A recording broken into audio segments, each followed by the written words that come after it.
Hello, everybody, and good afternoon. I definitely want to thank you all. It's been a really great event so far this afternoon. For those of you watching online, if you haven't seen the other talks from today, I definitely encourage you to do so. They've been really, really terrific. Thank you, Cheryl, for putting together a great event. I also want to thank a guy by the name of Leo Mushkin. This is not him. This is a 60-year-old homeless guy from the movie The Fisher King. But he's a nice representation of the guy that I'm talking about. I'm also not talking about the character from Dostoevsky's The Idiot. Actually talking about a homeless guy in my community, Kirkwood, Missouri. Sometimes you can see him in Starbucks, maybe snoozing in a chair. And it was Christmas Eve, and I saw him, and I discreetly slipped him a $5 bill and wished him a Merry Christmas. He came up and he gave me a card, and check out what it said. Some great words here. If you're interested in learning to play chess, email me, a 60-year-old homeless guy, inviting me to email him so we can play chess and he can teach me more. Isn't that amazing? Absolutely incredible. And so I did. I emailed him. And we did indeed get together at Starbucks, and we played chess. And when we were talking about it, there's this great quote from this guy, that chess teaches you how to think while school teaches you what to think. And I think that really resonates with a lot of the conversations that have taken place here today. So we played chess, and he unrolled this great chessboard that he had rolled up in his backpack, and these wonderful pieces, some of them that were put back together.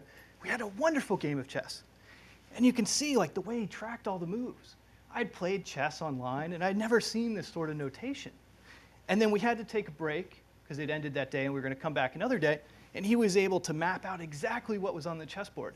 Those of you who play chess might be familiar with this, but it was new to me. And we got back together, and of course he won. No doubt there, but it was a great game, 28 moves. It was really amazing. That experience of being with him and playing chess, had I played chess with friends or something online, I wouldn't have had the same experience if it was Leo 42. You know, it just wouldn't be the same. I wouldn't have had that connection. And because we were in a shared space, face-to-face, right? Now, here's another story. This is from a play test that we did late last year. And it was ultimately going to be a digital product, but we wanted to test the game mechanics in a paper prototype. So we brought in 22 young people to play this two-player game. And I've designed like a number of digital products, and this was the first time I play test something that was, you know, something that is in between two people, that is a tangible object and not digital. And I was absolutely amazed by the interactions between the young people who were playing. And if you talk through the audience, the ages were 16 to 22, young men and young women, people who you would expect to be addicted to video games, and maybe they are, on their web and their mobile phone, but they had this wonderful time playing this board game. And it was the social interplay that really amazed me. And, you know, so this, combined with that experience with Leo, really had me thinking about the power of traditional tabletop games, board games, and card games. So what is it that's special? It's that it's face-to-face, at the same time, and in the same place. Voila. So then shortly after that, Christmas time, I got a number of presents. I have 3 kids. This is not them. But we are that happy. And a number of games. Not Wii games this time around, but being inspired by these board games, a number of board games that we played. One is this game called Small World. It has all these wonderful pieces, as does Takinoko, another one with these wonderful pieces. We had a great time playing together, and also played Dominion with my wife. Not what you're thinking, it's actually a card game, but it is an awful lot of fun. And again, because the experience is face-to-face, at the same time, in the same place. Our company, Natron Baxter, is a virtual company. We're spread around the world, which is pretty amazing. We have these epic collaboration tools like Skype and Google Docs. We have partners in Brazil, in the UK.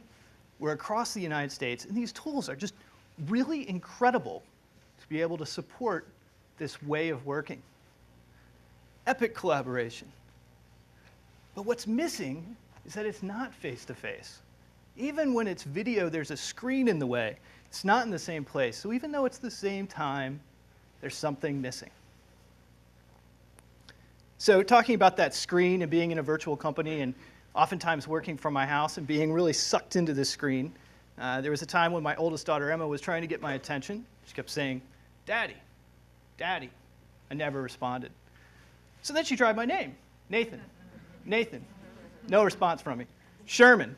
Now that worked. Like, what are you talking about, Sherman? Sure enough, she got my attention. Pretty clever. But it really speaks to like the power of the screen and how it sucks us in. It's not necessarily a good thing. And we see that with online social games, right? We see Farmville and so on and so forth, and all these games that are on web and mobile that completely suck us in. I mean, they're amazing, right? They're generating lots of money. They're wonderful for killing time and addressing boredom and even loneliness when you play these games with friends who are in different parts of the country or different parts of the world. But if we look at the context of play, and if you zoom out and you imagine someone playing a game on their iPad or their iPhone, and you zoom out and you see them in the living room or in their house, you see that what you really have are antisocial games. Because they're absorbed into this space and they're not interacting with the people around them. Compare this with the experience I had with Leo playing chess. Completely different, right? It wasn't an online technology-mediated experience, it was in person, right? That is a social game. Social games are not new. This is Senate, 3500 BC. This is a game many of you probably played, backgammon. Its origins are like 3000 BC. So 5,000 years of people playing backgammon. I bet people will be playing it in 3000 AD. Why not, right? Because we're human, and there's something about having this connection of sitting down, and when there's something between us, it's actually horizontal. We're still looking at one another, right? It's not through a screen. Face to face, same time, same place. I think that there indeed is a renaissance in tabletop games that's coming. Card games, board games, and you see some pretty complex, expensive board games in Target now. Settlers of Catan is an example. It's 50 bucks, it's pretty tough to learn, but it's rewarding to play. Mass market distribution now. So I think there is a renaissance coming. And even with young people who are used to playing through a digital interface, and maybe it's because it's kind of an unconscious need to be away from all these digital stimuli and play something else that's more human. I'm not a Luddite. I'm not excluding technology. Technology enables amazing things in our company. It enables amazing things in education. Just don't want to exclude what we can learn from board games and card games, things of that nature, and let's find a way to enhance them with technology, not replace them. Everyone loves games. Like, once we expand our definition, like frequently we're talking to somebody, I'll ask them if they like to play a game. I don't play games, because they automatically assume I'm talking about a video game. But if we expand our definition to be card games and board games, as well as video games, I guarantee you that everybody here loves them. They're enjoyable experiences. And if you don't, we can meet later and we can have a talk. And you know, it's really that it's such a rewarding experience. Face to face, same time, same place. It's amazing.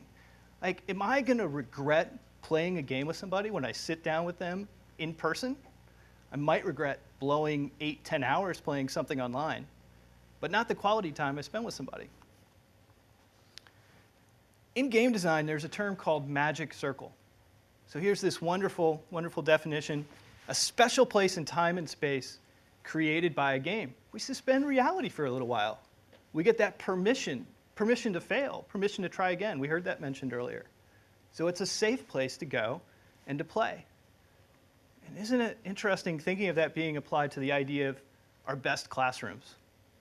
That a special place in a special time. And I think that indeed, games are the future of education. And not gamification. You'll hear a lot about it. So sure, lots of learning outside of the classroom, out in the world, online, badges, etc. But it needs to be a game. It needs to be meaningful, and it really needs to like pull in the attention of the young people, the old people, Leo, my children, myself, learners everywhere. And we can't forget games played in person. So if we talk about, Classrooms turning inside out, learning taking place outside the classroom. Why can't class be something that children look forward to? Because they get to play games there, right? Games that are teaching them how to think, are inspiring them and engaging them, and are away from the screen so they're interacting with one another. Enhanced by technology, not replaced. So my request is for you to go home either today or sometime this weekend and find time to play a non-digital game. Friend, family member, in person, non-digital. And I want you to think about it. Think about how can that be enhanced by technology? How can I tie that to epic collaboration tools? So play it in a non-digital space, but then think what can be done with technology to enhance it. In school, support the development of 21st century skills, global connectivity, but find a way, just like in project-based learning, a colleague of mine said you really want 4 to 6 people in a project. Well, a lot of board games are based to be 4 to 6 players, so there's some similarities there. I want to fast forward a little bit and imagine 3000 AD again.